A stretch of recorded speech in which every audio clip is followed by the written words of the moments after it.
Polity अध्याय 8 खाद्य सुरक्षा।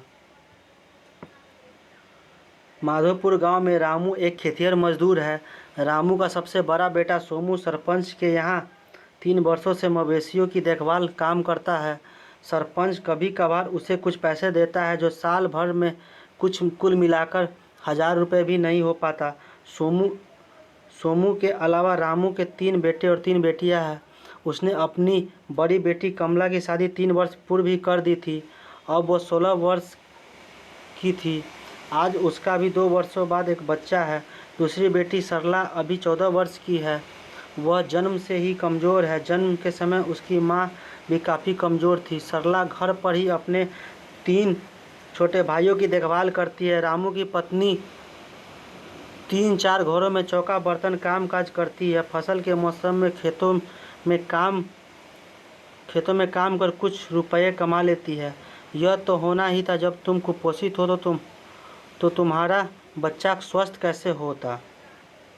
जब कमला दोबारा गर्भवती हुई तो उसकी तबीयत लगातार खराब रहने लगी। बच्चा भी कमज़ोर पैदा होने के कारण जन्म के कुछ ही दिनों बाद गुजर गया। इस साल वर्षा न होने के कारण गांव में खेती का काम भी नहीं के बराबर है। पहले रामू खेती का काम न मिलने पर गांव के ईंट भट्टे पर काम करने चला जाता था, लेकिन अब उसके शरीर से भी अधिक मेहनत का काम नहीं हो पाता है।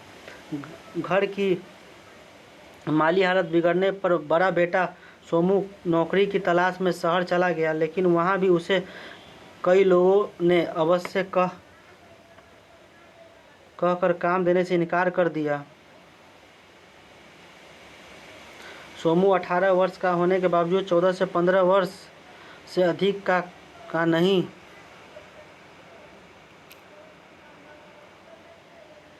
दिखता है। किसी तरह उसे एक होटल में 500 रुपये महीने की नौकरी मिली। इसमें से अधिकांश रुपए वो अपनी माँ के इलाज और छोटे भाई बहनों की देखभाल के लिए गांव भेज देता है। इधर कुछ दिनों में सोमू की तबीयत भी ठीक नहीं है। लंबे समय से परिवार को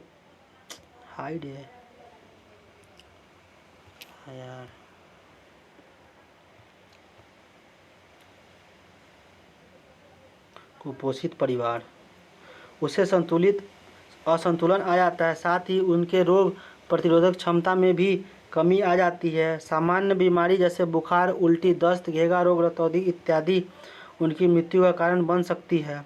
कुपोषण को कैसे पहचानें? शरीर की वृद्धि का रुकना, खून की कमी होना, मांसपेशियां ढीली होना या सिकुड़ जाना, शरीर का वजन कम होना, हाथ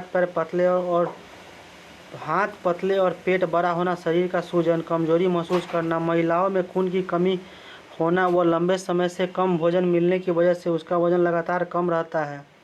भारत के संविधान में सभी व्यक्तियों को जीने के मौलिक अधिकार प्राप्त है। किसी व्यक्ति के लिए बिना पर्याप्त भोजन के जी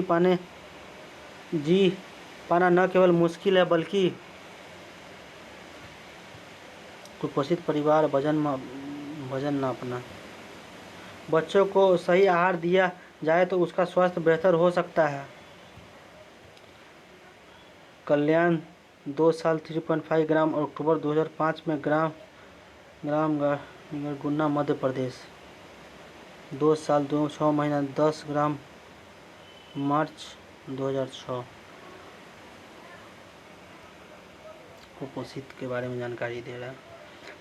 आज भी हमारे देश में गरीबी, बेरोजगारी, भूख आदि से उत्पन्न कुपोषित जैसी समस्याओं से काफ़ी लोग ग्रसित है। ग्रामीण क्षेत्रों में करीब 40% महिलाएं एवं 30% पुरुष में प्रत्यक्ष या अप्रत्यक्ष रूप से कुपोषित के लक्षण पाए जाते हैं। रोजगार की तलाश। आज भी समाज में एक बड़ा वर्ग ऐसा है जो भरपेट भोजन नहीं मिलता है। ग्रामीण क्षेत्रों में कई कृषक मजदूर, बंधुआ मजदूरी, भूमिहीन मजदूर ऐसे मजदूर हैं जो जमीन के छोटे छोटे टुकड़े पर निर्भर है। पारंपरिक सेवाएं प्रदान करने वाले लोग, छोटे व्यवसायी भी इस वर्ग में शामिल है। ऐसा नहीं है कि वे केवल ग्रामीण लोग ही इस बीमारी का शिकार हुए हैं। शहरों में भी ऐसे लोग हैं जिन्हें भरपेट भोजन नहीं मिल पाता।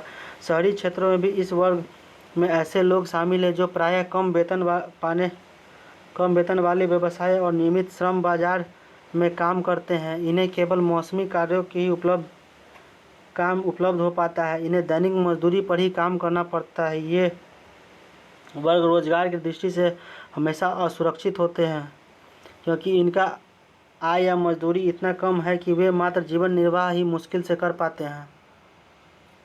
अनुसूचित जाति, अनुसूचित जनजाति और अत्यंत पिछड़ी जातियों का भूमि का आधार कमज़ोर होता है या फिर उनकी भूमि का उत्पादकता कम होती है। वे खाद्य की दृष्टि से सर्वाधिक असुरक्षित है। गरीब लोगों की आय बहुत कम होती है जिससे वे सिर्फ जीवित ही रह सकते हैं। आय में वृद्धि के लिए काम की तलाश में दूसरी जगह जाना पड़ता है, फिर भी उनको रोजगार का समुचित अवसर नहीं मिलता। इसलिए सरकार को अपने सामाजिक दायित्व के तहत गरीब लोगों को रोजगार मुहैया कराने के लिए रोजगार योजना चला रही है।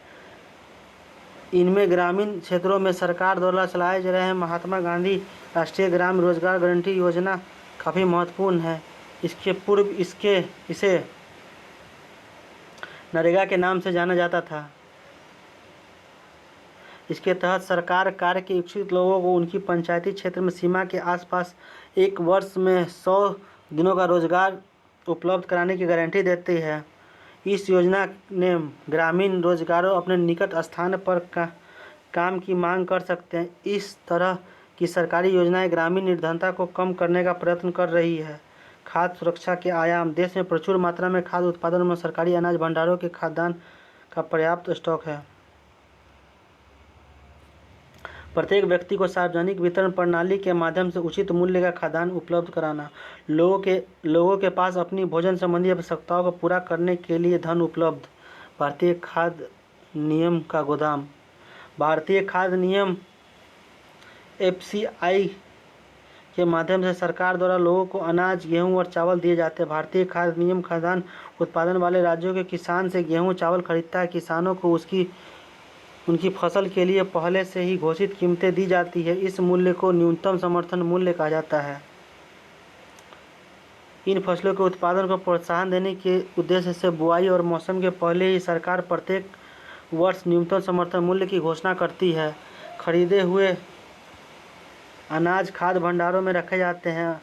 इसे बफर स्टॉक कहते हैं। भारतीय खाद्य नियम के इस बफर स्टॉक को सरकार राशन की दुकानों के माध्यम से समाज में वितरित करती है। इसे सार्वजनिक वितरण प्रणाली कहते हैं। सार्वजनिक वितरण प्रणाली की वर्तमान स्थिति। राशन की दुकान पर सुबह सुबह लोगों की खूब भीड़ लगी थी। मिट्टी का तेल मिल रहा था। लोग दुकानदार को ताने दे रहे थे, ब्लैक में बेचता होगा। और दुकानदार कहता है, मैं कहाँ से लाऊं, मेरे घर पर तेल का कुआं है क्या? सरकार कोटा पूरा नहीं कर रही है तो गाली मुझे सुननी पड़ रही है। अब अधिकांश क्षेत्रों में, गाँव, कस्बों और शहरों में राशन की दुकानें हैं। बिहार में माह दिसंबर 2010 से कुल 42,471 राशन की दुकानें हैं। जन वितरण प्रणाली की दुकानें कार्यरत है। इन दुकानों में सरकार के द्वारा खाद्यान्न के अलावा मिट्टी का तेल भी कम दाम पर बेचा जाता है। इसके तहत राशन कूपन और केरोसिन कूपन के लिए भी कोई परिवार प्रतिमाह इनकी निश्चित मात्रा निकटवर्ती राशन की दुकान से खरीद सकता है। सरकार की ओर से BPL परिवारों के लिए अनुदानित दर पर 35 किलोग्राम प्रति परिवार प्रति माह की दर से खाद्यान्न मासिक आवंटन प्राप्त होता है। सरकार द्वारा इस आयोजन के तहत 5.22 रुपये प्रति किलोग्राम की दर से 10 किलोग्राम गेहूँ, 6.78 के रुपये से 15 किलोग्राम चावल प्रति परिवार माह तक उपलब्ध कराया जाता है। सार्वजनिक वितरण प्रणाली खाद्य सुरक्षा सुनिश्चित करने की दिशा में एक महत्वपूर्ण कदम है। काश हम छुए होते, हम भी भूखे तो न रहते। प्रारंभ में यह प्रणाली सबके लिए थी। निर्धनों और गैर निर्धनों के बीच कोई भेद नहीं किया जाता था, लेकिन अब इसमें निर्धनता और गैर निर्धनताओं के लिए वस्तुओं का अलग अलग मूल्य रखा जाता है। इस प्रणाली में देश की अनाज अधिक पैदावार वाले क्षेत्रों से